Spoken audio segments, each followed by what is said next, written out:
Good evening, students. So, in today's class, we'll be discussing air pollution, its science, and the governance within India to manage air pollution. Okay.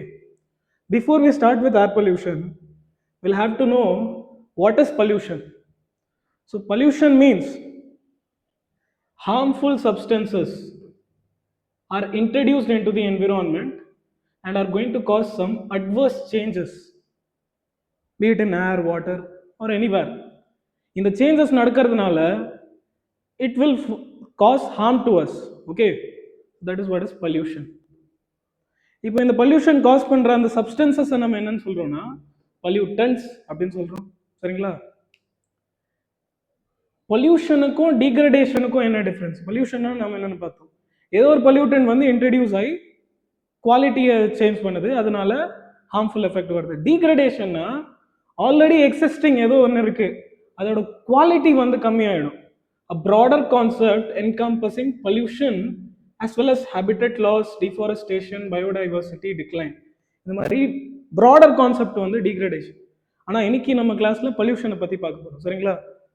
So classification of pollutants. pollutants அந்த pollution cause பண்ணுற சப்ஸ்டன்சஸை நம்ம classify பண்ணுறோம், பிரித்து பார்க்குறோம். சரிங்களா? Quantitative பொல்யூட்டண்ட்டாக பார்க்கலாம், qualitative pollutant-ஆக பார்க்கலாம். So what is a quantitative pollutant is these substances become harmful only where the concentration is exceeding a normal limit. ஏதோ ஒரு பொல்யூட்டன்ட் இருக்கு, அந்த பொல்யூட்டன்ட் வந்து எப்போதான் ஹார்ம்ஃபுல்லாக இருக்கும்னா அதோட லிமிட் வந்து ஒரு அளவுக்கு மேலே அதிகமாக இருந்தால் அதுதான் குவான்டிடேட்டிவ் பொல்யூட்டன்ட். அதுவே குவாலிட்டேட்டிவ் பொல்யூட்டன்ட்னா என்ன அர்த்தம்னா அது இருந்தாலே போதும், it will easily cos any harm to us. Okay, so quantitative pollutant வந்து carbon dioxide, which is a greenhouse gas, nitrogen in water bodies, phosphates, algal blooms. Okay, qualitative க்கு முக்கியமா DDT, dichloro-diphenyl trichloromethane, mercury and lead, which are considered to be heavy metals, asbestos ஓட fibers, polychlorinated biphenyls, PCBs அப்படின்னு சொல்லுவாங்க. So இவங்கள தான் நம்ம quantitative as well as qualitative pollutants அப்படின்னு சொல்லுவோம்.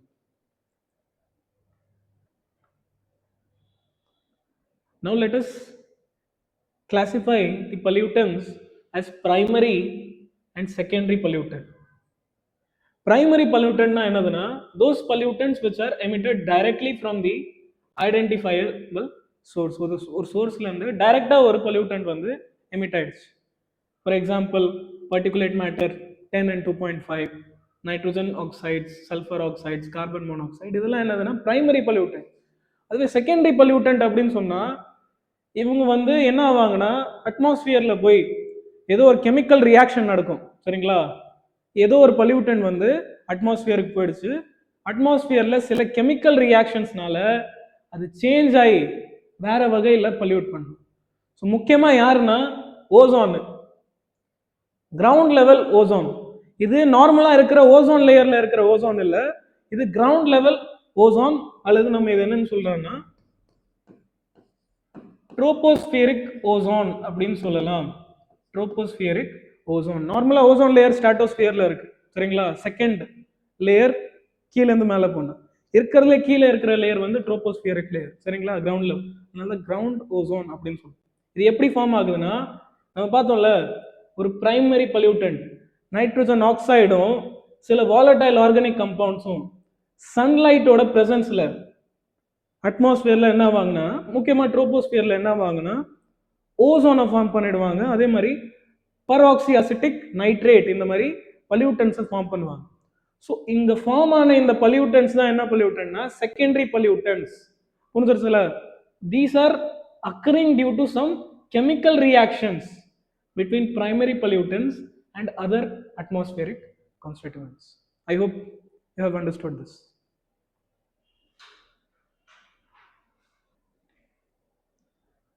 Other examples include PAN, peroxyacetyl nitrate, photochemical smog. இதை பற்றி நம்ம தனியாக பார்ப்போம். சரிங்களா? இங்கேயும் மீதி இருக்கிற examples ammonia and volatile organic compounds. Next we'll be dealing with persistent versus non-persistent pollutants. Persistent na enna artham? ஒரு வாட்டி ரிலீஸ் ஆயிடுச்சுன்னா அது வந்து அழியாது, ஒரு இடத்துல எங்கே போயிடுச்சோ அங்கேயே இருக்கும், இருந்துட்டு ஹார்ம் வந்து காஸ் பண்ணிட்டே இருக்கும். நான் பர்சிஸ்டன்ட் பொல்யூட்டன்ஸ் வந்து they break down naturally through biological or chemical or physical processes.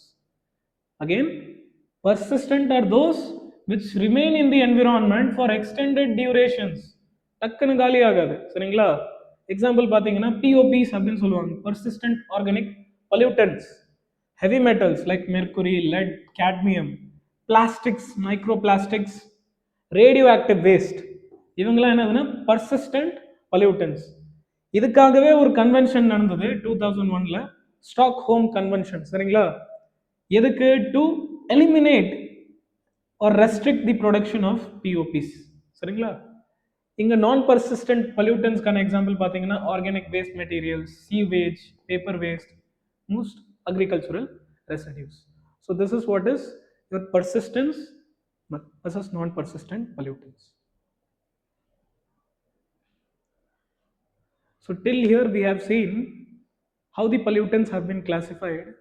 Now in the pollutants oda source la நம்ம பார்த்தோம்னா it could be a natural source, okay, a dust storm which is contributing to particulate matter 10, volcanic eruptions releasing sulfur oxides, forest fires which is producing carbon monoxide or particulate matter, முக்கியமா pollen grains of flowers, அதுவும் ஒரு வந்து natural source of pollutant. sea salt aerosols. Industrial sources பார்த்தீங்கன்னா thermal power பிளான்ட்ஸ்ல வர fly ஆஷை பற்றி நம்ம இன்னைக்கு பார்க்க போகிறோம். மேனுஃபேக்சரிங் இண்டஸ்ட்ரீஸில் sulphur oxides and particulate matter, chemical plants VOCs, volatile organic compounds produce பண்ணுறாங்க. Smelters, refineries, transportation is again a source of pollutants, vehicular emissions. 40% of the urban nitrogen oxides produce பண்ணுறது யாருன்னா டிரான்ஸ்போர்ட்டேஷன் செக்டர் தான். Diesel engine முக்கியமா PM 2.5 அப்படின்னு சொன்னாலே அதோட source எதுனா diesel engines, சரிங்களா? Aviation emissions, shipping and maritime transport, agricultural sources. Ammonia என்ற pollutant which is from fertilizers is 70% of the ammonia they get from agricultural sources only, okay. Stubble burning முக்கியமான ஒரு thing which is also responsible for smog in Delhi, right? So அதுலயும் PM, particulate matter as well as carbon monoxide அது வந்து source இருக்கு. Life stock emissions, life ஸ்டாக்னா என்னது? மாடு, எரும மாடு எல்லாம் வளர்க்குறாங்களே, ஸோ அது வந்து மீத்தேன்கான ஒரு சோர்ஸாக இருக்கு. Pesticide spraying. So these are the different sources of air pollutions, okay.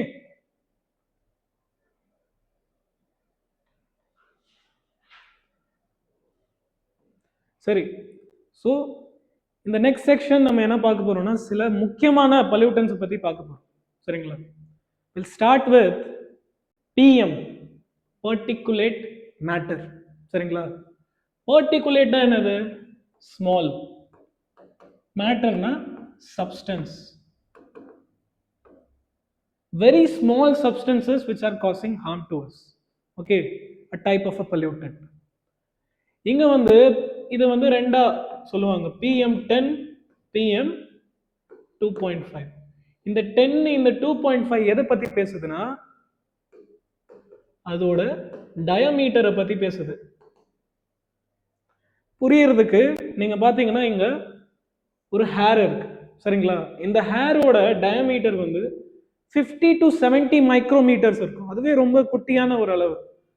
அதை விட குட்டியா இருக்கிறது PM10, particulate matter 10. அப்படின்னா என்ன அர்த்தம்னா which is less than 10 micrometers or near to 10 micrometers, 10 μm, okay. அதுவே 2.5 அப்படின்னு சொன்னா அதோட டயமீட்டர் வந்து 2.5 மைக்ரோமீட்டர் வரைக்கும் இருக்கும், சரிங்களா? இப்போ இவங்களோட சோர்சஸை பத்தி பார்த்தீங்கன்னா PM10 எங்கேருந்து வருதுன்னா கன்ஸ்ட்ரக்ஷன் டஸ்ட் வழியா வருது, ரோட்ல இருக்கிற ரீசஸ்பென்ஷனால வருது, இண்டஸ்ட்ரியல் எமிஷன்ஸ். இதனால என்ன நடக்குது? இது இருக்கிறதுனால என்ன நடக்குது? ரெஸ்பிரேட்டரி இரிட்டேஷன், அஸ்தமா, இந்த மாதிரி காசஸ் வந்து ஹியூமன்ல வருது, சரிங்களா? Particulate matter 10. பார்ட்டிகுலேட் மேட்டர் 2.5 ஓட சோர்சஸ் பார்த்தீங்கன்னா கம்பஷன் ப்ராசஸஸ். கம்பஷன் ஏதோ ஒரு சப்ஸ்டன்ஸை எரிக்கும் போது, சரிங்களா? Vehicular emissions, biomass burning. என்ன ஹெல்த் எஃபெக்ட்னா heart disease, stroke, lung cancer, premature death. எதனாலனா these penetrate deep into alveoli. alveoliனா என்னது சார்? நம்மளோட லங்ஸ் இருக்குல்ல, லங்ஸோட சின்ன யூனிட் ஏர் சாக்ஸ் அப்படின்னு சொல்லுவாங்க. அங்கதான் என்ன நடக்கும்னா கேஸ் எக்ஸ்சேஞ்ச் நடக்கும், ஏர் சாக்ஸ். அந்த மாதிரி ரீஜன்ல இதோட குட்டியான நேச்சரால அது வரைக்கும் போக முடியாது. அங்க போனாலே என்ன ஆகும், இது பிளட் ஸ்ட்ரீமுக்கு போயிடும், சரிங்களா? பிளட் ஸ்ட்ரீமுக்கு போனதுக்கு அப்புறம் தான் இது என்ன பண்ணுதுன்னா heart diseases, stroke, lung cancer, premature death cause பண்ணுது. So these are considered among PM10 and PM2.5. if you ask me, which is the dangerous, PM2.5 is the dangerous. So PM na particulate matter, 10 and 2.5 na adoda diameter. This does not go inside the body. Respiratory irritations cause பண்ணலாம், asthma. ஆனா இந்த PM2.5 can enter our bloodstream causing various harmful effects. Okay, so PM2.5 causes significantly more mortality than PM10 due to deeper penetrations. Okay, these are silent killers. Understood? Okay.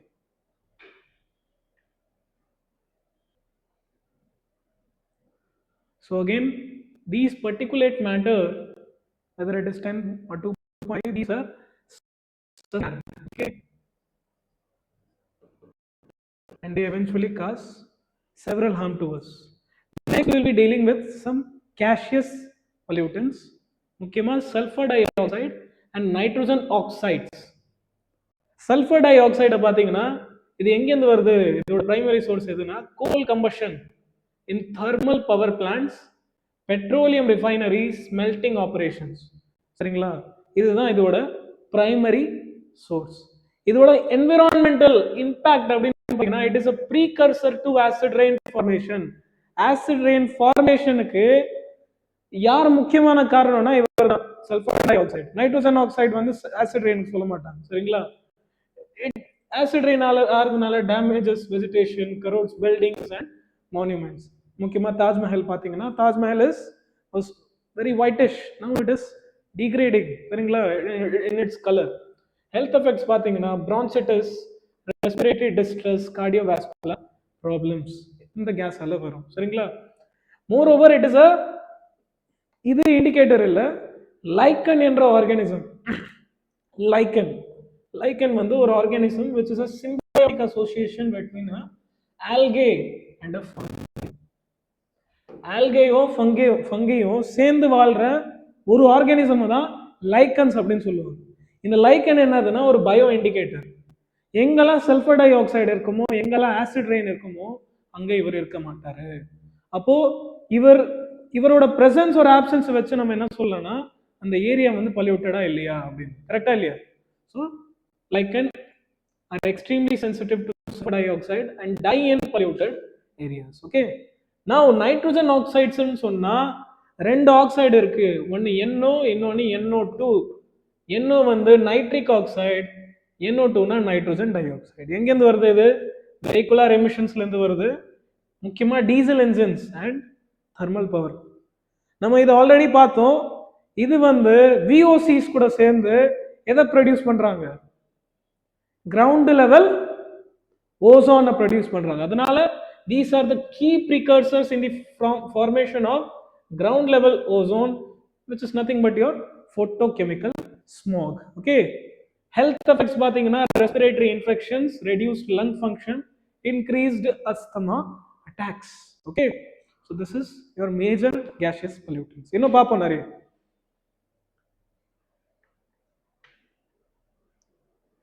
And now let us deal with the other toxic gases, mainly carbon monoxide and tropospheric ozone, ground level ozone. இது ஒரு silent killer. இது ஒரு colorless, odorless and tasteless gas which is produced by incomplete combustion அப்படின்னு சொல்லுவாங்க. இதோட mechanism of toxicity, ஏன் toxic அப்படின்னு சொல்றாங்கன்னா நம்ம பிளட்ல இருக்கிற ஹீமோகுளோபின் which carries ஆக்சிஜன் அது கூட இது பைண்ட் ஆயிடும். பைண்ட் ஆகி என்ன ஃபார்ம் பண்ணும்னா கார்பாக்சி ஹீமோகுளோபின் என்ற ஒரு கெமிக்கலை ஃபார்ம் பண்ணி ஆக்சிஜனோட டிரான்ஸ்போர்ட்டை பிளாக் பண்ணிடும். That is why this is considered toxic in nature.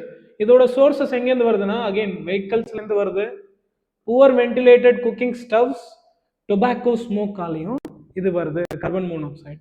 Symptoms headache, dizziness, confusion, loss of consciousness, death at high concentration. சரிங்களா? Tropospheric ozone or ground level ozone இது ஒரு செகண்டரி பொல்யூட்டன்ட் அப்படின்னு நம்ம பார்த்தோம். Forms through photochemical reaction, that is in the presence of sunlight. சன்லைட்டோட பிரசன்ஸ்ல NOx and VOCs ஓட பிரசன்ஸ்ல இது form ஆகும். சரிங்களா? Again characteristics highly reactive oxidizing agent, major component of photochemical smog. சரிங்களா? peak formation எப்போ அதிகமா ஃபார்ம் ஆகும்னு கேட்டிங்கன்னா warm climate, sunny conditions with stagnant air masses.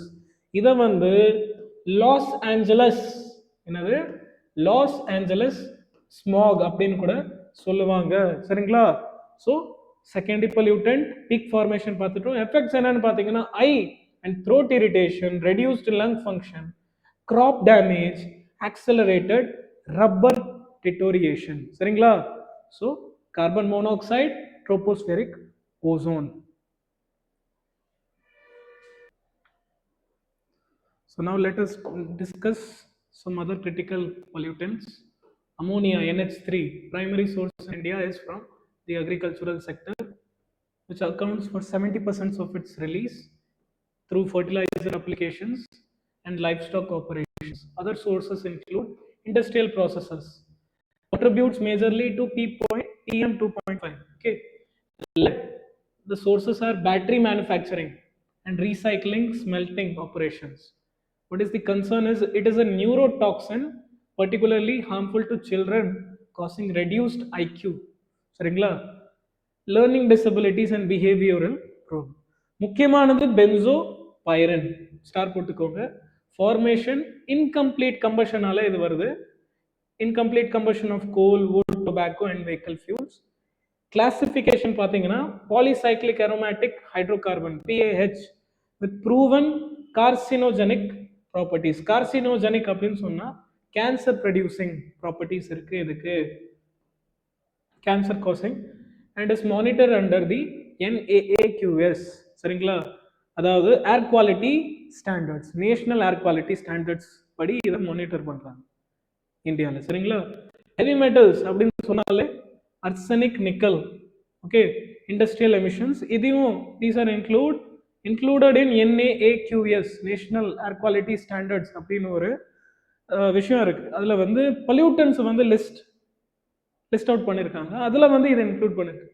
அதுவே ஏர் குவாலிட்டிக்கான லிஸ்ட்ல பார்த்தீங்கன்னு வச்சுக்கோங்க, CPCBயோட ஏர் குவாலிட்டி இண்டெக்ஸ்க்கான லிஸ்ட் ஆஃப் பொல்யூட்டன்ஸ்ல இது இன்க்ளூட் பண்ணல, 8 பொல்யூட்டன்ஸ் மட்டும் தான் இருக்கு. சரிங்களா?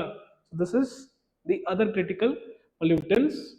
நவ் இன்டோர் ஏர் பொல்யூஷன் அப்படின்னா என்னன்னு பார்ப்போம். ஸோ இன்டோர் ஏர் பொல்யூஷன்னா as you can see within the house, okay, within the air we live. Major sources biomass fuels used for cooking, for example wood, dung cakes, crop residues.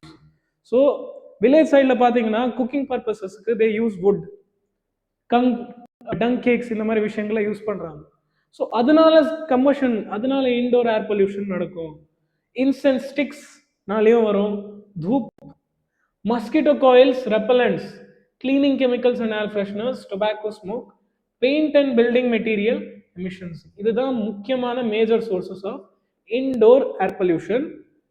இப்போ WHO ஓட estimate பார்த்தீங்கன்னா 1.7 deaths globally per year due to indoor air pollution, with women and children mostly affected due to prolonged exposure during cooking. சரிங்களா? சரி.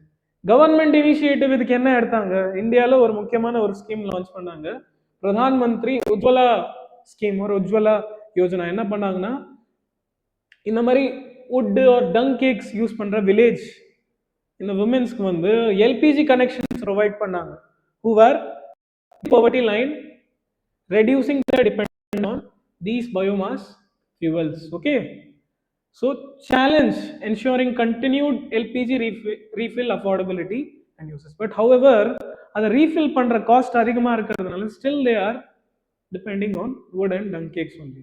Okay, so this is what is your indoor air pollution.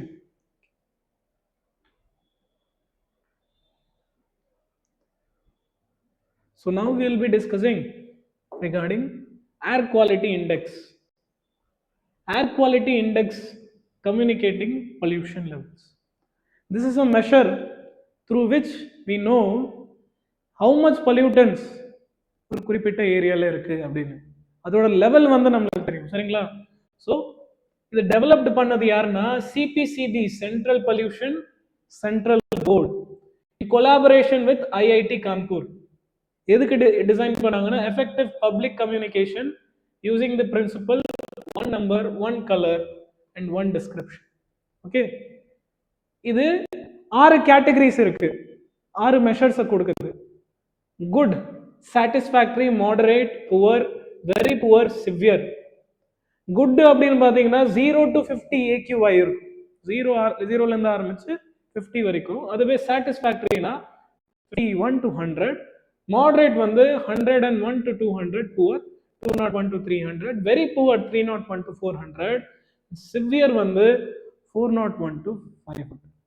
இந்தியாவை பொறுத்த பாத்தீங்கன்னா வேர்ல்ட்ல இருக்கிற worst air quality index சிட்டிஸ்ல most of the cities இந்தியாவில் தான் இருக்கு சரிங்களா. ஸோ இந்தியாவில் குட் என்ற விஷயத்தை பார்க்கறதே ரொம்ப கஷ்டமானது, ரேர் ஆயிடுச்சு இப்போ சரிங்களா. Calculation methodology, sub indices calculated for each pollutant based on ambient concentration. ஒவ்வொரு பொல்யூட்டன்டோட ஆம்பியன்ட் கான்சென்ட்ரேஷனை வச்சு தான் இதை மெஷர் பண்ணுவாங்க. The highest sub index determines overall AQI. Real time monitoring through continuous ambient air quality station சரிங்களா. ஸோ இதை எப்படி கால்குலேட் பண்றாங்க அது முக்கியம் இல்லை, இந்த கேட்டகரிஸ் ரொம்ப முக்கியமானது சரிங்களா. And it was developed under the CPCB and in collaboration with IIT Kanpur. இது வந்து AQIல முக்கியமா 8 பொல்யூட்டன்ஸை வந்து இது வந்து மெஷர் பண்றதுக்கு யூஸ் பண்ணுது. 8 pollutants: PM10, NO2, CO, NH3, that is ammonia, PM2.5, as well as sulfur dioxide, ozone, ground level ozone and lead. பாத்தீங்களா, அந்த அர்சனிக்கு நீங்க லிஸ்ட் பண்ணல. AQI அப்படின்னு சொன்னாலே முக்கியமான 8 பொல்யூட்டன்ஸை மட்டும் தான் அவங்க வந்து அக்கவுண்ட் பண்றாங்க AQI கண்டுபிடிக்கிறது இந்தியாவில். Okay, carbon di oxide, volatile organic compounds, benzene, arsenic, nickel are not included for AQI calculation. முக்கியமான CO2 வந்து அவங்க வந்து கன்சிடர் பண்ணல, முக்கியமான கிரீன் ஹவுஸ் கேஸ் சரிங்களா. So this what is your next முக்கியமானது வந்து NAAQS, அதாவது national ambient air quality standards சரிங்களா. It represents the regulatory framework for quality management in India, which is again established under the Air Act of 1981. Okay, wow. The CPCB serves as the regulatory authority. Again, இது கூட யார் regulate பண்றாங்க, எந்த அத்தாரிட்டினா CPCB தான். ஆனா இது ஏர் act என்ற act படி இதை வந்து உருவாக்குனாங்க. இது legally enforceable standards prescribing maximum permissible concentration of a particular pollutant in the air. ஒரு பொல்யூட்டன்ட்டோட லெவல் எது வரைக்கும் இருக்கணும் அப்படின்னு டிசைட் பண்றவர் இவர் தான். Area classification, different standards for different industrial, residential, rural and ecologically sensitive area. Different ஏரியாஸ்க்கு வந்து டிஃப்ரெண்ட் டைப் ஆஃப் கன்சிடரேஷன் சரிங்களா. காம்ப்ரிஹென்சிவ் கவரேஜ், இது 8 பொல்யூட்டன்ஸை வந்து கவர் பண்ணல, 12 பொல்யூட்டன்ஸை கவர் பண்ணுது பாருங்க. PM10, 2.5, SO2, NO2, O3, carbon monoxide, ammonia, let, அதை தவிர பென்சீன், பென்சோபைரின், அர்சனிக், நிக்கல், இந்த மாதிரி விஷயங்களும் இன்க்ளூட் பண்ணிருக்கு. Specifies both short term 24 hour, 8 hour and long term annual averaging periods of different pollutants. Short term measures கூட கொடுக்கும், லாங் டேர்ம் மெஷர்ஸும் கொடுக்கும். So this is what is your NAAQS. ஒரு comparison பார்த்தோம்னா NAAQSல நம்ம பொல்யூட்டன்ஸ் பண்றது வந்து 12, ஏக்யூஐல 8. ரெண்டுத்துக்கும் regulatory CPCB collaborated with IIT Kanpur. சரிங்களா? Regulatory compliance and enforcement, public communication and awareness. Public கம்யூனிகேஷனுக்காக தான் ஏக்யூஐ கொடுக்குறாங்க, ஒரு பப்ளிக் அவேர்னஸுக்கு. சரிங்களா? இதுல ஹெவி இன்க்ளூட் பண்ணிருக்காங்க, அர்சனிக் நிக்கல்ல. இங்க வந்து வெறும் லெட்டை மட்டும் தான் இன்க்ளூட் பண்ணிருக்காங்க. விஓசிஸ் இங்க எடுத்திருக்காங்க, இங்க எடுக்கல. லீகல் என்ஃபோர்ஸபிலிட்டி, லீகலி பைண்டிங் ஸ்டாண்டர்ட்ஸ், இது லீகலா இருக்கிறது இன்ஃபர்மேஷன் டூல தான் இருக்கு ஏக்யூஐ. ஒரு இன்ஃபர்மேஷன் கிடைக்குது, இந்த ஏரியால இந்த ஏக்யூஐ இருக்குன்னு நம்மளுக்கு ஒரு டேட்டா கிடைக்குது. ஆனா இது வந்து அதை மானிட்டர் பண்ணி அதுக்கேற்ற மாதிரி அவங்க வந்து பாலிசிஸ் ஃப்ரேம் பண்றது, அதெல்லாம் பாருங்க. கார்பன் டை ஆக்சைடு இதுவும் எடுக்கல, இதுவும் எடுக்கல. ஓகே, கார்பன் மோனாக்சைடை தான் எடுத்து. Okay, so this is what is your comparison between NaAQS as well as AQI. Okay.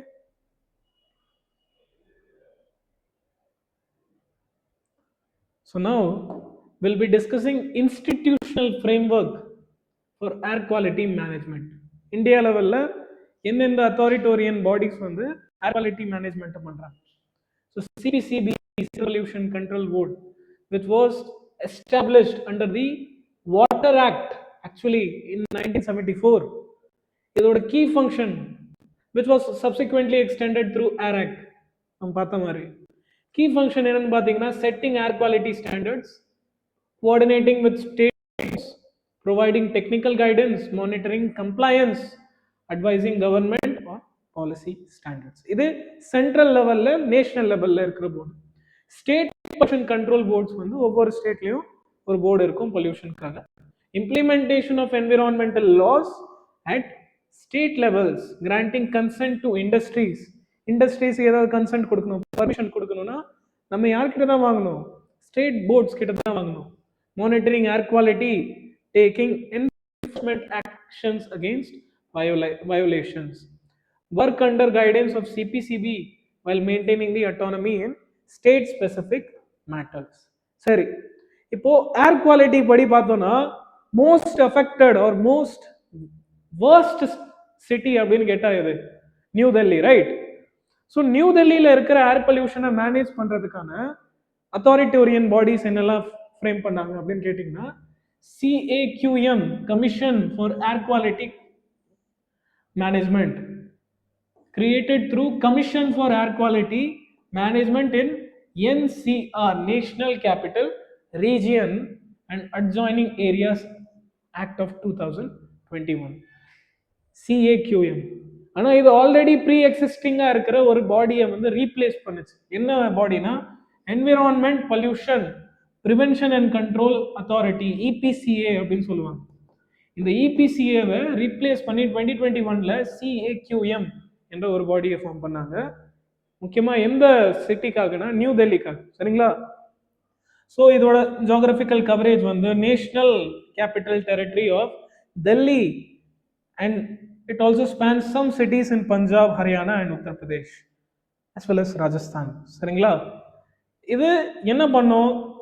impose environmental compensation and fines, issues directions for closure of non-compliant industries, halt construction activities during pollution episodes, coordinate interstate actions, override state government decisions necessary. State கவர்மெண்டோட டெசிஷன்ஸை கூட இது வந்து over right பண்ணலாம். So டெல்லியில் இருக்கிற பொல்யூஷனை manage பண்ணுறதுக்கான இந்த ரெண்டு பாடிஸோட நேம் வந்து ரொம்ப முக்கியமானது, EPCA, CAQM. சரிங்களா? ஓகே. நேஷனல் கிளீன் ஏர் ப்ரோக்ராம் அப்படின்னு ஒரு ப்ரோக்ராம் லான்ச் ஆச்சு. எப்போனா 2019ல. முக்கியமான அப்ஜெக்டிவ் என்ன இருந்ததுன்னா, PM10 and PM5 கான்சென்ட்ரேஷனை 2026 வரைக்கும் we have to reduce by 40% அப்படின்னு ஒரு டார்கெட் வச்சாங்க. சரிங்களா? பேஸ் இயர் எப்போ ஆரம்பிச்சாங்கன்னா, எப்போ இதை வந்து யோசிச்சாங்கன்னா 2017ல இருந்து. ஓகேவா? கவரேஜ், சில நான் அட்டைன்மெண்ட் சிட்டிஸ், இந்த சிட்டிஸ்ல ஏர் குவாலிட்டி இண்டெக்ஸ் ரொம்ப கொடூரமா இருந்தது. அது எத்தனை சிட்டிஸ் இருந்ததுன்னா, இனிஷியலி 131 சிட்டிஸ் இருந்தது. இப்போ கிட்டத்தட்ட 132 சிட்டிஸ் இருக்கு. சரிங்களா? பேஸ்ட் ஆன் NaAQS எக்ஸீடன்ஸ், அந்த 12 பொல்யூட்டன்ஸ் ஏற்ற மாதிரி.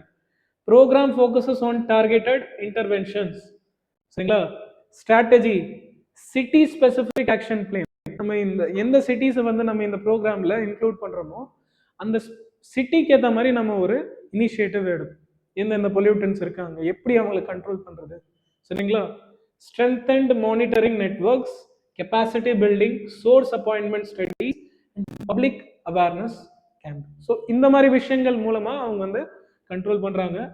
Innovation, technological support, forecasting system, research funding, best practice sharing across cities.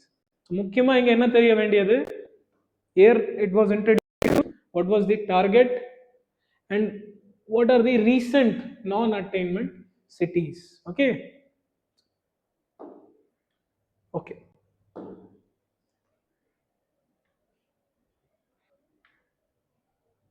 So now next we'll be dealing with SUFFER, air quality forecasting system. சரிங்களா? Full form பார்த்தீங்கன்னா system of air quality and weather forecasting and research. This is developed by the Indian institute of tropical meteorology. சரிங்களா? situated in Pune under the Ministry of Earth Sciences. Operated since 2010. சரிங்களா? இதோட capabilities and applications பார்த்தீங்கன்னா forecast horizon provides 72 hour advanced AQI predictions. 72 hours முன்னாடியே predictions கொடுக்கும் air quality இண்டெக்ஸோட with hourly updates. Technology, integrated air quality monitoring, emission inventory, meteorological modeling and chemical transport models. எந்த cities cover பண்றாங்க, technology வந்து different technologies use பண்ணிருக்காங்க. எந்த சிட்டிஸை cover பண்றாங்கன்னா Delhi, Mumbai, Pune, Ahmedabad, குர்காவ், and it is trying to expand its coverage. Okay. Governance integration, early warning enables proactive implementation of GRAP measures before pollution. ஜிஆர்ஏபி மெஷர்னா இப்போ நமக்கு என்னன்னு பார்க்க போகிறோம், இம்பார்ட்டண்ட்டான ஒரு விஷயம். சரிங்களா? So this is what is SAFAR. ப்ரெடிக்ஷன்ஸை கொடுக்கும் ஏர் குவாலிட்டி இண்டெக்ஸ்க்கான ப்ரெடிக்ஷன் 72 hour முன்னாடி. Okay. Now understanding smog. What is smog? Smoke plus fog அப்படின்னு சொல்லலாம். சரிங்களா? ஸோ பொல்யூஷனில் வந்து அந்த ஸ்மோக் வந்து ஃபாக் கூட சேர்ந்து அது ஸ்மாகா. ஆனா இந்த மாதிரி இருக்கிற ஸ்மாகோட டைப்ஸ் எத்தனைன்னு பாத்தீங்கன்னா 2 டைப் ஆல்ரெடி நம்ம டிஸ்கஸ் பண்ணிருக்கோம். London type smog, Los Angeles type smog. சரிங்களா? ஸோ லண்டன் டைப் ஸ்மாக் எப்போ வரும்? கிளைமேட்டிக் கண்டிஷன் என்ன மாதிரி இருக்கணும்னா கூலா இருக்கணும், winter season, damp weather with high humidity. ஹியூமிடிட்டினா ஈரத்தன்மை. சரிங்களா? அட்மாஸ்பியரோட தண்ணி எவ்வளவு இருக்கு அது அதிகமா இருக்கணும். டெம்பரேச்சர் இன்வர்ஷன் என்ற ஒரு கான்செப்ட் வந்து நடந்துட்டு இருக்கணும். சரிங்களா?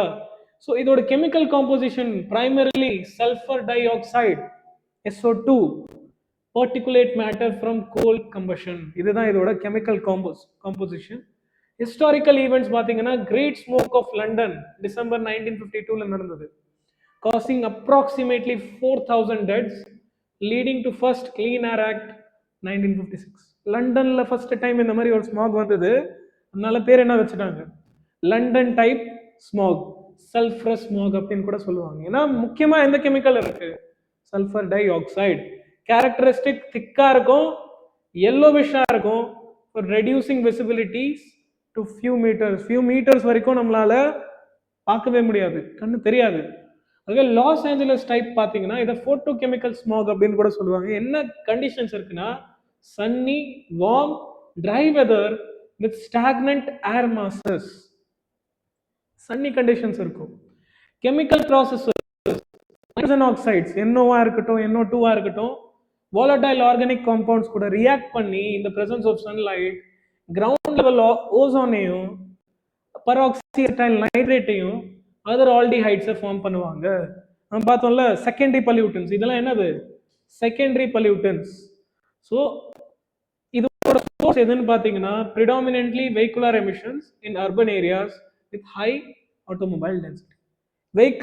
வெஹிகுலர் எமிஷன்ஸ்ல வர பிரைமரி பொல்யூட்டன்ஸ்ல அட்மாஸ்பியருக்கு போயிடுறாங்க.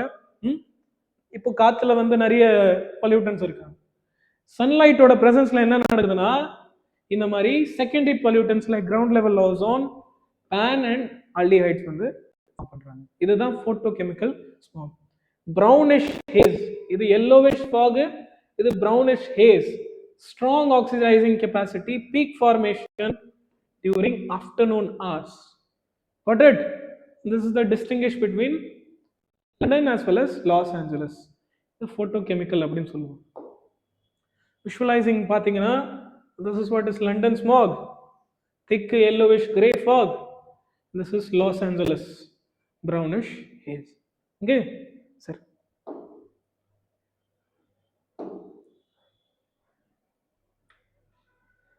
Okay, so now we'll be discussing டெல்லியில இருக்கிற வின்டர் ஸ்மாக்கான ரீசன்ஸ் என்னெல்லாம் இருக்கு. Temperature inversion. டெம்பரேச்சர் இன்வர்ஷன்னா atmospheric phenomenon when a layer of warm air வந்து traps colder air and pollutants close to the ground. warm air வந்து cold airயும் pollutantஸையும் drop பண்ணிடும். சரிங்களா? preventing vertical dispersion. அதனால அந்த pollutants வந்து எஸ்கேப் ஆக முடியாது. இன்னும் கொஞ்சம் டீப்பரா பார்த்துடலாம். இன்னும் இது இந்த பர்டிகுலர் டாபிக் டெம்பரேச்சர் இன்வர்ஷன் என்னது. காம் விண்ட் கண்டிஷன்ஸ், அதனால ஸ்மாக் நடக்குது. ஸ்டபிள் பர்னிங், முக்கியமா சீசனல் அக்ரிகல்ச்சுரல் ரெசிடியூ. இப்போ வீட் கல்டிவேஷன் பண்றாங்கல்ல, வீட் ஒரு ரைஸ் கல்டிவேஷன், ஸ்டபிள் ரிமைனிங் இருக்கும்ல அந்த ரெசிடியூஸ் கட் பண்ணதுக்கு அப்புறம் அதை வந்து இந்த மாதிரி ஸ்டேட்ஸ் பஞ்சாப், ஹரியானா, உத்தரப்பிரதேஷ் இந்த மாதிரி ஸ்டேட்ஸ்ல என்ன பண்ணிடுவாங்கன்னா பர்ன் பண்ணிடுவாங்க. ஸோ அதனால கிட்டத்தட்ட 8% ரேஞ்ச்ல என்ன வருதுன்னா PM 2.5 டெல்லியோட ஏர்ல வருது. ஸ்டபிள் பர்னிங் அப்படின்னு சொல்லுவாங்க. சரிங்களா? வெஹிகுலர் எமிஷன்ஸால வருது, இண்டஸ்ட்ரியல் எமிஷன்ஸால வருது, டஸ்ட் அண்ட் கன்ஸ்ட்ரக்ஷனாலையும் வருது. சரிங்களா? சரி. அட்மாஸ்பரிக் டெம்பரேச்சர் இன்வர்ஷன்னா என்னது? So normally first we have to understand normal கண்டிஷன்ஸ்ல என்ன நடக்கும்.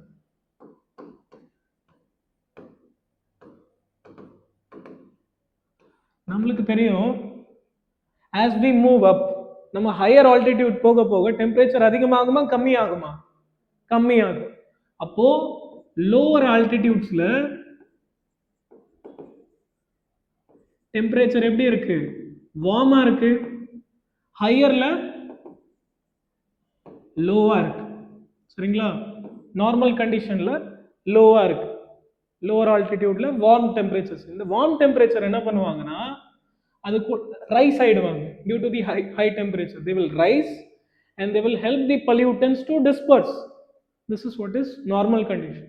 But in the case of a temperature inversion, what is happening is everything will become opposite. மேல இருக்கிற டெம்பரேச்சர் என்ன ஆயிடும்னா வார்ம் ஆயிடும், கீழே இருக்கிற டெம்பரேச்சர் கூல் ஆயிடும். இப்போ மேல வார்மா இருக்கிறதுனால இந்த கூல் டெம்பரேச்சரும் எஸ்கேப் ஆக முடியாது. ஆக மொத்தம் பொல்யூட்டன்ஸ் வந்து டிஸ்பர்ஸ் ஆகாம ஒரே இடத்துல நின்றுடுவாங்க, causing smog, winter smog. சரிங்களா?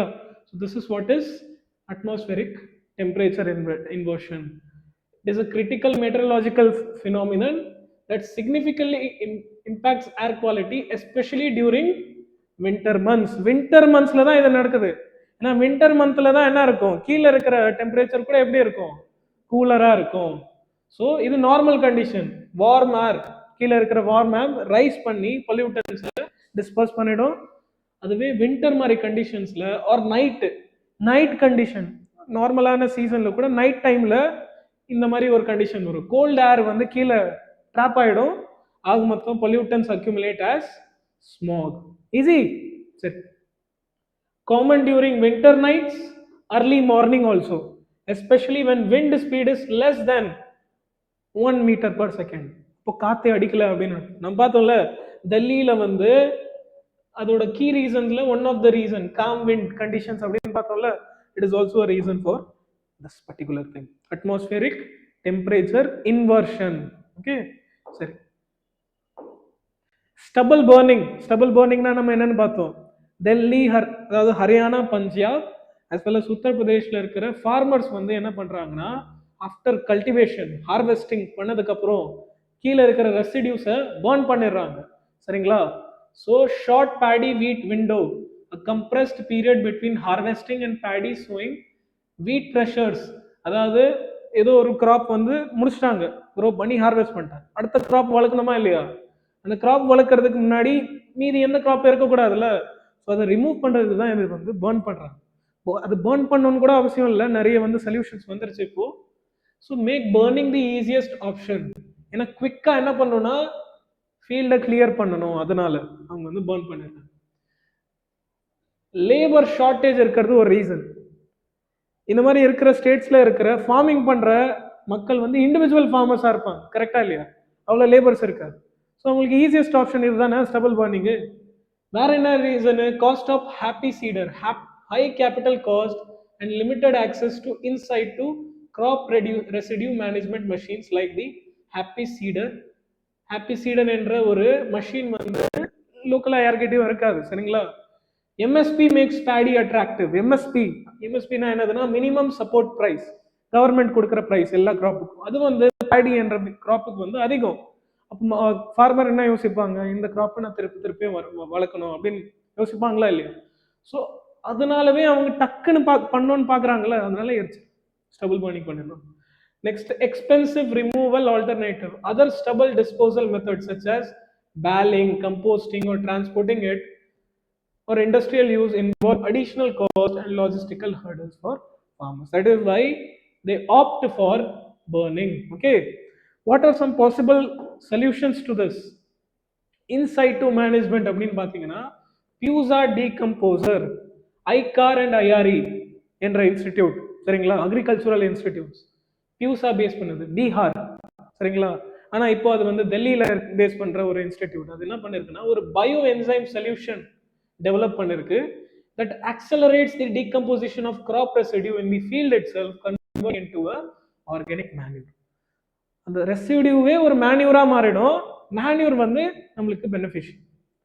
எந்த சொல்யூஷன் இது? Bio enzyme solution developed by ICAR and IRE. Okay, mulching என்ற ஒரு மெத்தட் இருக்கு. Stubble is shredded and spread over the field to retain soil moisture, suppress weeds and enrich.